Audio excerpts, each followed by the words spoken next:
आज से कुछ दिनों पहले मैंने YouTube के ऊपर कुछ वीडियोस देखी जिसके अंदर कुछ लोग अपनी उंगलियों के ऊपर कॉइन रोल ट्रिक को परफॉर्म कर रहे थे, जो कि दिखने में बड़ा इंटरेस्टिंग लग रहा था। तो मेरे अंदर की भी क्यूरियोसिटी जागी और मैंने सोचा उसे मैं भी करता हूँ। तो सबसे पहले तो मैंने इस ट्रिक को करने के लिए एक बड़ा सा कॉइन लिया, क्योंकि छोटे कॉइन से करना वैसे ही थोड़ा मुश्किल हो जाता है और मुझे तो अभी कुछ आता भी नहीं, मैं तो अभी सीख रहा हूँ। तो इसीलिए मैंने बड़ा सा कॉइन लिया और वो कॉइन था 10 रुपये का सिक्का। वो सिक्का तो अभी मेरी उंगली पे टिक भी नहीं रहा था, क्योंकि मैं अपना सिक्का जैसे ही अपने इंडेक्स फिंगर के ऊपर रखता था वो नीचे गिर जाता था और मेरा बैलेंस पूरा बिगड़ जाता था। मेरा बैलेंस नहीं था उन सिक्कों के ऊपर।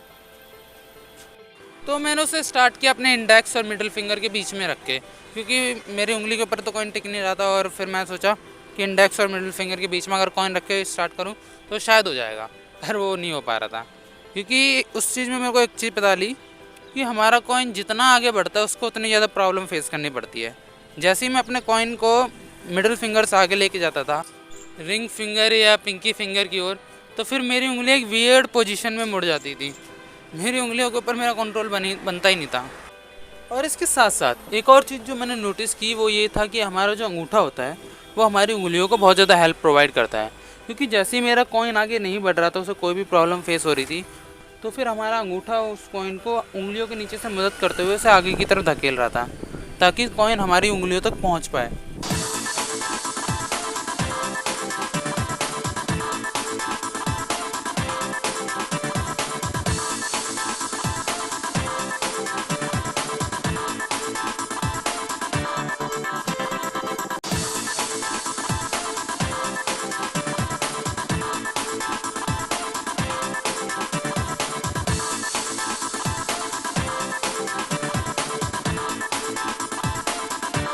खैर, पूरे आधे घंटे की प्रैक्टिस करने के बाद भी मुझसे कॉइन रोल ट्रिक नहीं हो पा रही थी, लेकिन फिर भी मेरा कंट्रोल मेरे कॉइन के ऊपर थोड़ा सा आ चुका था और मेरी उंगलियां अब उतनी वियर्ड पोजीशन में नहीं मुड़ती थी जितनी पहले मुड़ती थी।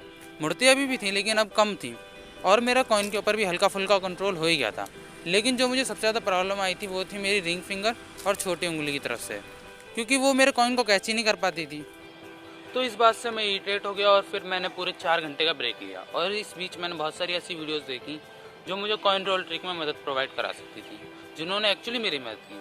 फॉर एग्जांपल, जब हम कॉइन रोल ट्रिक करते हैं तो हमारा हाथ हमारी छोटी उंगली की तरफ से थोड़ा सा नीचे की तरफ होना ज़रूरी है, क्योंकि हमारा जो कॉइन होता है वो ग्रेविटी के हिसाब से नीचे जाता है और हमारी उंगलियाँ कुछ इस तरीके से मूवमेंट करती हैं कि ऐसा लगता है वो कॉइन रोल होता हुआ हमारी उंगली से जा रहा है। खैर, पूरे 4 घंटे का ब्रेक लेने के बाद मैंने कॉइन रोल ट्रिक को करना फिर से शुरू कर दिया, जिसमें मेरी स्पीड अभी बहुत स्लो थी और मेरा कॉइन नीचे गिर रहा था, जो कि होना ही था क्योंकि अभी मैंने सिर्फ आधे घंटे की प्रैक्टिस की थी और उसके बाद भी 4 घंटे का ब्रेक लिया था।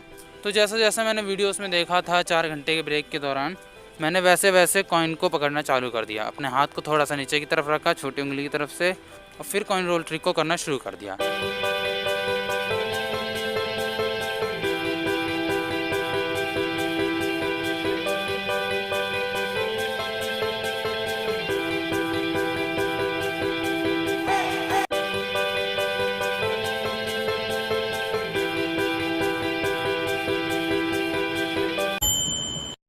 तो फिर मैंने आधे घंटे की और प्रैक्टिस की और उसके बाद मैं कॉइन रोल ट्रिक पूरी तरह सीख गया।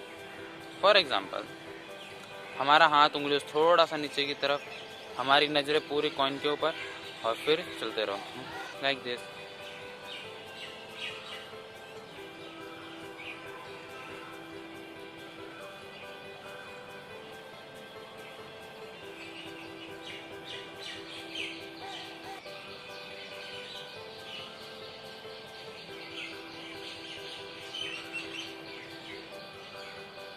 क्या देख रहे हैं ये शर्ट? वो पुरानी वाली जो शर्ट थी वो थोड़ी गंदी होगी तो मैंने उसे धोने के लिए डाल दिया। और एक्चुअली इस वीडियो का एडिट करने में मुझे 2-3 दिन लग गए हैं, लेकिन कॉइन रोल ट्रिक को सीखने में मुझे सिर्फ 5 घंटे ही लगे थे। पहले मैं नहीं कर पाता और अब कर पाता हूँ। और खैर, अगर आपने वीडियो यहाँ तक देखी तो देखने के लिए धन्यवाद। मैं मिलता हूँ आपसे एक और नई स्किल सीखते हुए नई वीडियो में। तब तक के लिए बाय बाय।